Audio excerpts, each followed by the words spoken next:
This is the Mesa Boogie Mark IIC Plus suite. I think I got that right. This is an amp modeler from NeuralDSP if you've never used their stuff. In my opinion, they're kind of on the leading edge in terms of amp simulation these days.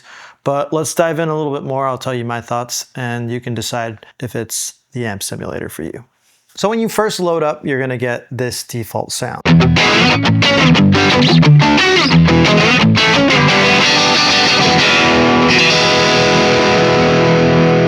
Probably what you expect more from a Boogie. Off the bat, you know, you've got your usual controls, your volume, treble, bass, middle, but then there's gonna be some more interesting stuff that you maybe normally wouldn't see on an amp modeler. The first thing that'll stand out is this little EQ that we have here built into the amp head. And this is a nice, quick, easy control to like really shape your tone. And so by default, the EQ is kind of just in. Whatever it's set at is what you're gonna get. So if we go really aggressive, get rid of all the lows. That sounds terrible, but obviously you would never kind of EQ it like that. But just to show that it already is in when you do that. You also can take it out so that even if we did this, does not affect, whereas when we turn on, it's now affected. And you have this option to EQ auto, which I'm gonna be honest, I don't really know what's going on there, but I'm guessing there's some kind of magic going on there. I haven't really used it, so I can't tell you. I kind of prefer to just shape out the EQ myself. Now, aside from that, there's also this cool ability to pull out the knobs here. So right here, you'll see that it says pull for bright. So this is not pulled right now. And if I pull that, automatically a little bit brighter. And here it says shift. That's already pulled out. Very subtle differences, but they do make a difference. Here, the bass is not shifted. Let's see what happens if we shift it. So you can kind of play with a couple different things here. You can actually pull to activate the lead, which it already was in this preset. But if we take it out, it goes completely clean and we have no more drive there. So those are some cool features that you already have off the bat. But here's another fun thing. You can hit this little loop button and it kind of flips it around the back. And you have a few more options of things that you can do. First and foremost, turn up this little presence knob here. For more presence. Let's get rid of it. And you also have control of a reverb, which is over here in the back. That's without. Here's all the way.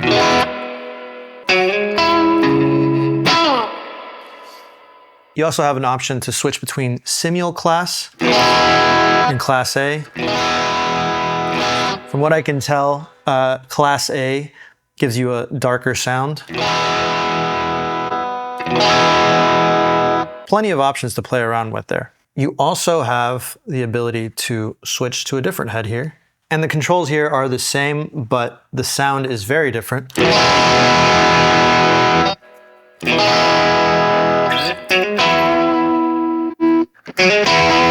It's more driven, more kind of crunchy. So those are your two amp heads that you can use. Before we move on, let's talk about some of the inputs over here. You have your input, of course, that's just the level that you're coming in at. There's also a gate for any buzzing that you might have, any ground floor noise that you want to get rid of. It's a nice little feature to have. You have your transpose, if you want to play an octave up or an octave down.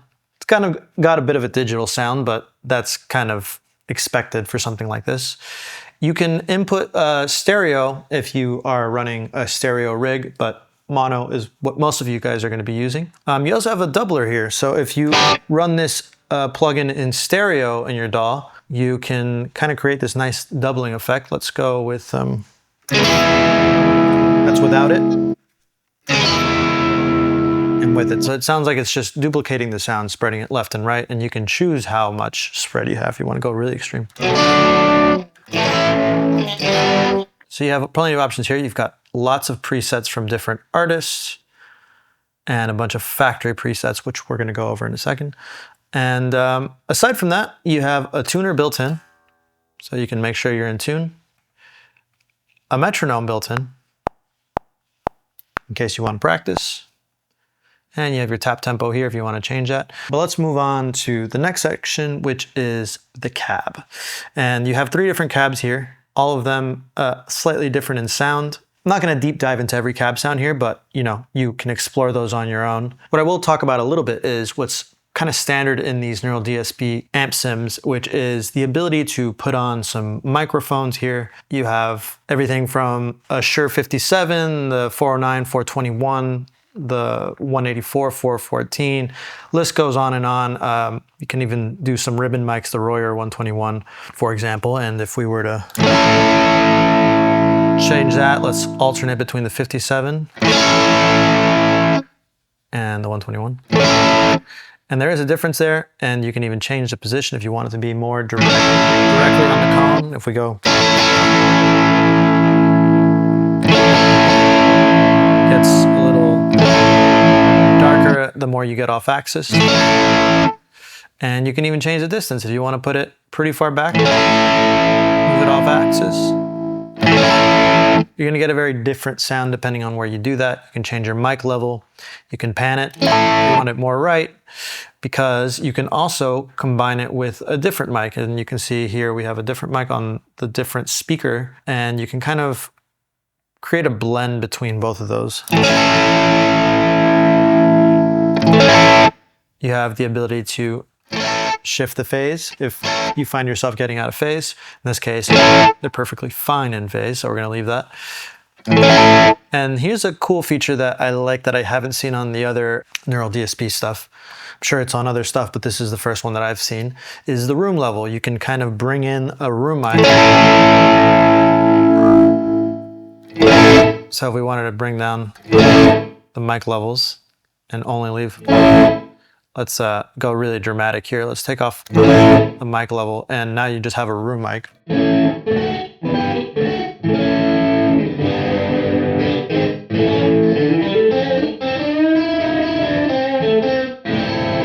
Unfortunately, you don't have a lot of control over the shape of the room. It's just kind of a general. But you can control that for both microphones, which is pretty cool. So highly recommend playing with that. Next, we're going to talk about effects. You have all your standards here, a compressor, 2 overdrives, and a chorus. They kind of do what you'd expect, and they sound pretty good. Let's add a little bit of compression here and a little bit of overdrive.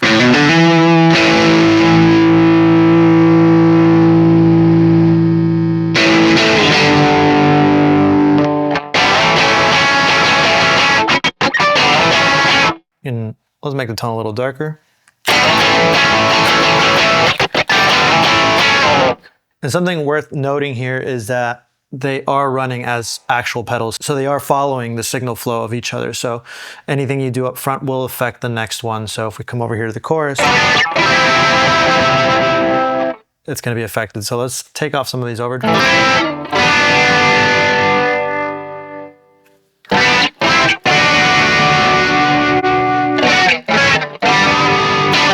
And while we're on the subject of pedals, we're also going to talk about our time-based pedals, which is your standard kind of delay and reverb. And these also sound really good for what they are. It's nice to just have pedals that kind of sound good enough that you would use them as standalone plugins built in. Because a lot of the time with like amp sims and stuff, they'll just kind of throw on some delays and reverbs and as pedals, but they're kind of just like not quite there, and you end up just using a different plugin. But these honestly sound pretty good.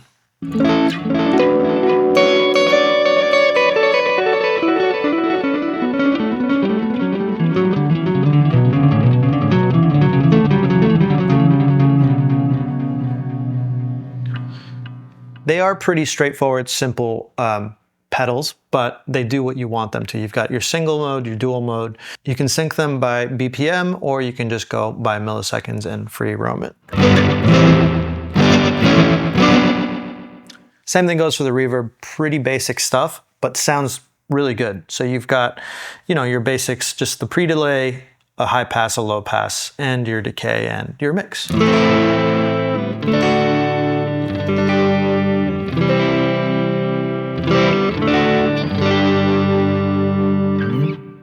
The last feature I'll talk about is this parametric EQ that's kind of built in, and so far I've seen pretty much all the NeuralDSP have these, and these are really great because they really give you a lot of control in terms of how to shape your tone. And so if you want something more low-end heavy, you can just really carve it out like that. Gives you a really chunky sort of low-end here. On the other hand, if you're kind of having something that sounds a little muddy and you want to control that, you would just take that out and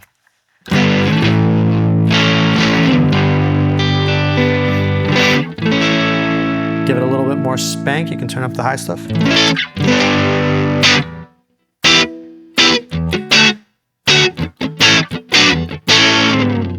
So that's something that you can really play around with to, like I said, shape your tone to exactly what you want. But I know you really just came here for the presets, so let's go through some of my favorites, and that way you can kind of form your own opinion about the sound and what you think. And if you stick around to the end, you'll get to hear some of the custom presets that I made for this amp sim, and you can download them for free. So stay tuned for that.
So those are just a few of the available presets. There's a ton more, but these next couple that I'm going to show you are presets that I actually created myself from scratch, and you can download those for free by joining my Patreon, and you'll get a bunch of other content there too if you're interested in that. So anyways, thanks for watching. I'll leave you with a few more presets that I made.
Thanks for watching, and if you like content like this, don't forget to like and subscribe.